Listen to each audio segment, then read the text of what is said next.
Hello, boys and girls, and welcome to a special edition of Movie Goodness here on the KB Radio Network. This is the review of the remake of the 1992 classic White Man Can't Jump, available on Hulu, which dropped on this past Friday, May the 19th. It stars Jack Harlow and Saqua Wells, directed by Cal Maddock, written by Kenya Barris. And I went into this already had low expectations. I had zero expectations going into this film due to the director of this film and the writer of this film.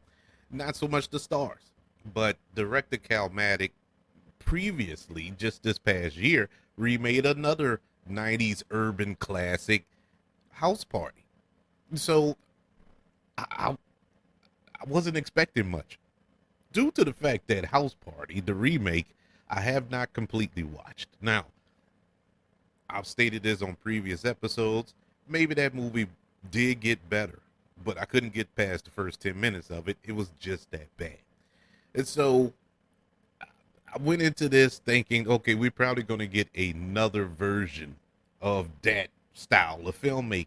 And Kenya Barris, who the dude, I don't know, the dude is talented. I can see the talent, but it just doesn't register with me. Now, there are some positives in this film, and let me give the positives first. Maybe, uh, maybe I'm looking at it wrong. Maybe if I go through the positives, I'll feel better about the rest. I doubt it. But the positives, Jack Harlow.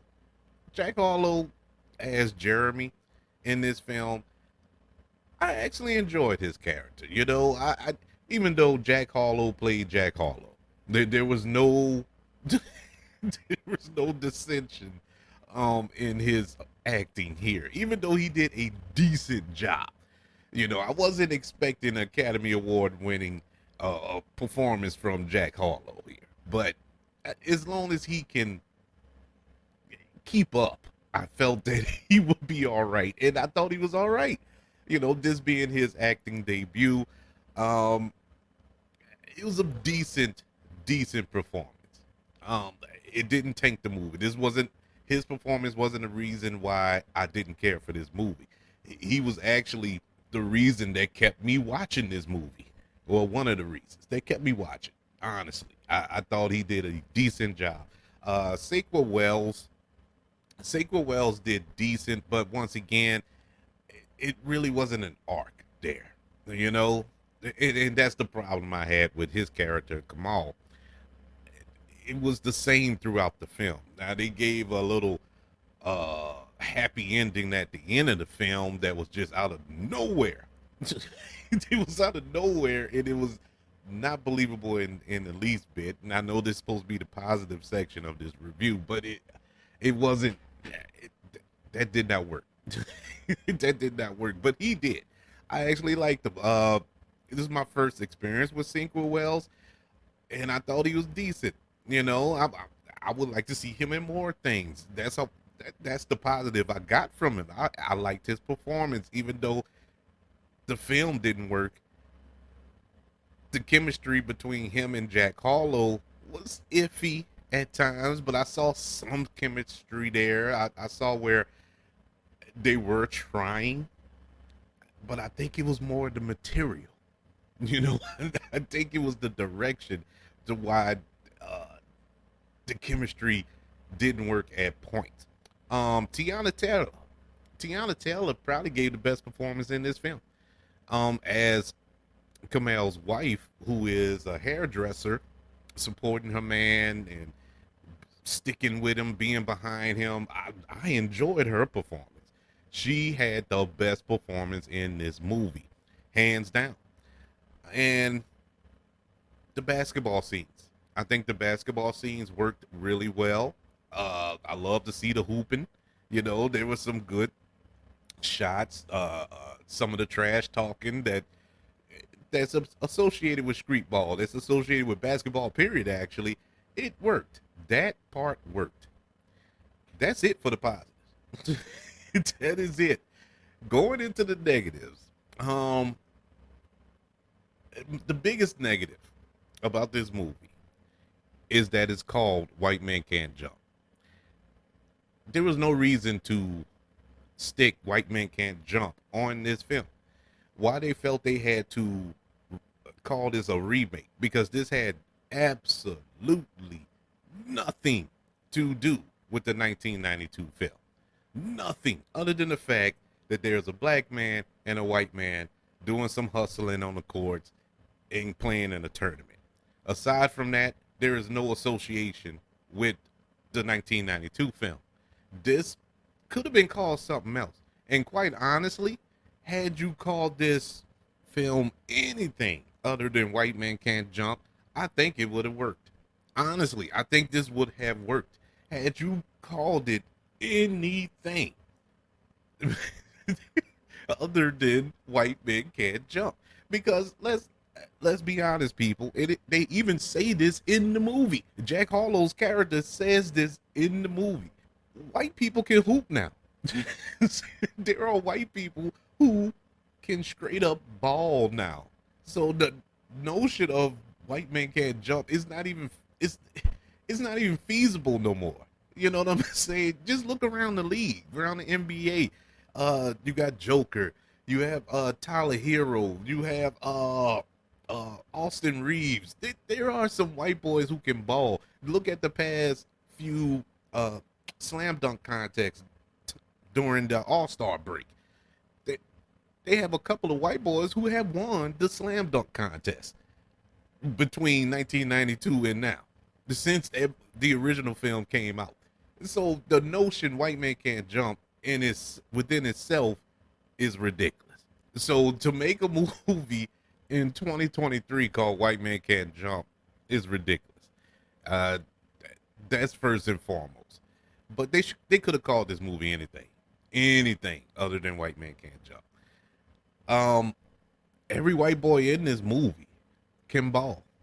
Every white boy in this movie is not just Jack Harlow's character. What set the 1992 film apart is Woody Harrelson's character was the only white boy in that film.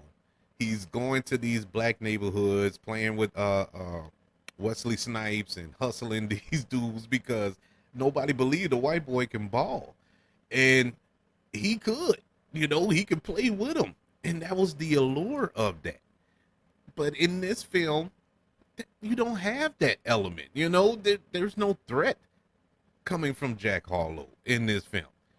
And so it didn't work. That did not work.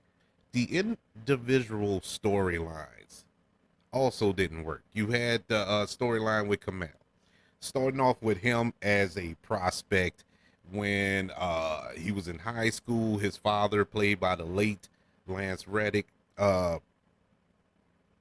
has a scholarship. His father is diagnosed with MS, so he wasn't at his championship game, and it was in his head. He was playing like trash. People were chanting overrated. People were talking about how his dad didn't show up and he lost his cool. He ended up beating up one of the fans at the game, and he lost his scholarship, and he didn't play in college, hence didn't go to the NBA. So now he's basically Amazon Prime driver, years later, 10 years later, I believe. And his life is he underachieved in life. I guess that's the nice way to say it. And he doesn't play any organized ball. He'll play pickup games, but he doesn't want to play on a team or whatever. Makes no sense. His wife, played by Tiana Taylor, like I said, best performance in this movie. She's trying to do hair, to support the family. She's doing this in their living room. So he's trying to save enough money to, get her a shop. She wants to own a actual hair salon and everything. Fine. That storyline kind of worked, but a little unbelievable. It was a little stupid and silly of the means that he's trying to get this money for his wife to get us hair salons. But whatever. If you remember in the original with the Wesley Snipes character, he was a con man. You know, he was making money so uh, he can get his family out of the hood. You know, get them somewhere where they can be safe, be comfortable. You know, that was the dream. That was his whole motivation, and that was understandable. You know, him hustling, him conning people and stuff like that. It was understand he was trying to take care of his family. You can get behind Wesley Snipes' character in the other film. This film, yeah, you feel kind of bad for Kamal, but at the same time, he did it to himself, you know. And even his character, he accepts that. He like, yeah, I messed up, and that was that, you know. That was that. There was nothing to get behind, you know. Jack Harlow's character of Jeremy, he played basketball in college. He blew out both his ACLs, yet and still he still balls. You know, actually he trains, you know, trains some up and coming players and whatnot, and occasionally he'll get in the pickup game and play, hustle a little bit to get some money. Tiana, his girlfriend, is a dancer. She's a choreographer. She you know, dance choreographer, and she's trying to make it big as a dancer. You know, help choreograph some singers dance routines or whatever while they go on tour and all this other stuff. But she's kind of holding herself back because of Jeremy, you know. Kind of unbelievable, but whatever, you know, because he has no get up and go about himself. And she has all these dreams. And I know that in reality, there are a lot of women and a lot of men who do that. You know, they'll put their dreams on hold, they'll put, or just completely abandon them for their significant others, you know, to support their significant others. And I understand that, I get that, and look, that's admirable. But in this case, she didn't really put her dreams on hold because she was doing it, you know. She was doing it. So I didn't understand the concept of she's holding herself back because of him. And that's the way they presented it in the film. I'm not just making this up. Actually, she even says that in the film. And it's like, how are you holding yourself back? You know, you're getting these opportunities and you're taking them. So you're not holding yourself back. You're actually moving forward. So I don't understand that concept. The two comic reliefs, played by Vince Staples and Miles Bullock, I like those two fellas. I've seen them in other films, but just like in other films, it feels like their jokes are forced. You know, it's going back to your original, and yeah, I gotta compare it to the original because this is the quote unquote remake of that film. The jokes in that film were organic. It felt like you was on the basketball court. It felt like you was in a barbershop. Yeah, that's the type of dialogue that goes on the court. You know, it's that camaraderie that's kind of therapeutic in a way. You know, you kind of need that when you're competing. And on in this film, it was just blah. None of the jokes worked. None of them. None of them worked because they felt forced. Uh, I did laugh a couple of times, and oddly enough, it came from Jack Harlow. There was a couple of jokes that he threw out there that I actually laughed at, but other than that, it wasn't funny. Nothing. It just did not land with me. It really is not a surprise that this film was not 100% in my book, but I will say this: it was watchable. And I'm gonna throw out something that may shock a lot of y'all. I would rather watch this film than Space Jam: A New Legacy. I would throw that out. It's better than that. It. I mean, that's a win. That is a win. Because Space Jam: A New Legacy was horrible. My God, that movie was horrible. But that's the only other recent basketball film I can compare it to. So, yeah, I would rather watch White Man Can't Jump than watch Space Jam: A New Legacy. Also, I'd rather watch White Man Can't Jump over that House Party remake. And it, one day, eventually, I will go back and finish watching that movie. I might have a different take on it. I seriously doubt it. I seriously doubt it. I went into this because I had already committed that I was going to review this. So this was kind of a chore, but at the same time, it was moments when I was sitting there and I was actually engaged in the film. It actually held me down. You know what I'm saying? And then 5, 10 minutes later, I was ready to get up and leave, but I had to struggle to get through it at times. But overall, it's not a train wreck. You know, it isn't an abomination. I just wish that they wouldn't have called it White Man Can't Jump. Honestly, call it anything other than that. Anything other than that, it probably works. But in my mind is conditioned to think of the 1992 film while I'm watching this movie, and it has absolutely nothing to do with it. So, I, I don't know. I don't know why they made it. Please stop giving Calmatic these remakes, please, man.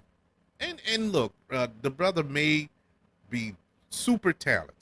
You know, it takes some type of talent to get to this level to make these films. He's in a position that I dreamt of being in.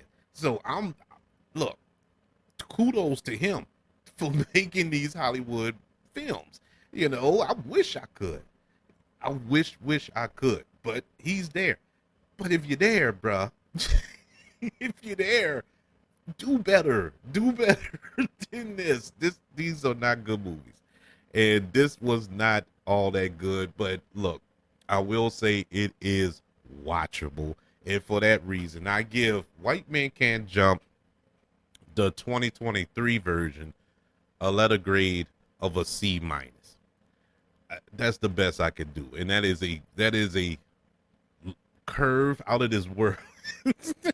That is a curve. Because initially I wanted to give it a D. But I'm gonna give it a C minus because there are parts in here that were exciting. The basketball scenes were good. Some of the acting was good, you know, and I'm impressed with Jack Harlow rather. Yeah, that's it. That's all I could. That's it. But I would like to know, how did you feel about it? Did you like it? Did you like it more than the 1992 version? Please, God, don't tell me that. Please, Jesus, don't tell me that. We would have to go back to school. If somebody feel that way, we're gonna have to sit down and have a one-on-one, because that's not that. No, people. Anywho's, I email the show kbradiopodcast@gmail.com. You can also look me up on Twitter at KB Radio Network, and on other social media platforms, just look up the KB Radio Network. Don't forget about the 5 stars, the reviews, and sharing this show. If you're listening on Apple Podcasts, Spotify, iHeartRadio, or wherever it is you're currently listening to movie goodness here on the KB Radio Network. And speaking of the KB Radio Network, look up the KB Radio Network on YouTube. Subscribe to the channel and like this video. Everyone, thank you for joining me for this review of the remake of the 1992 film White Men Can't Jump, available now on Hulu. As always, everybody, I love you. Continue to love one another, and until we speak again, you all be blessed.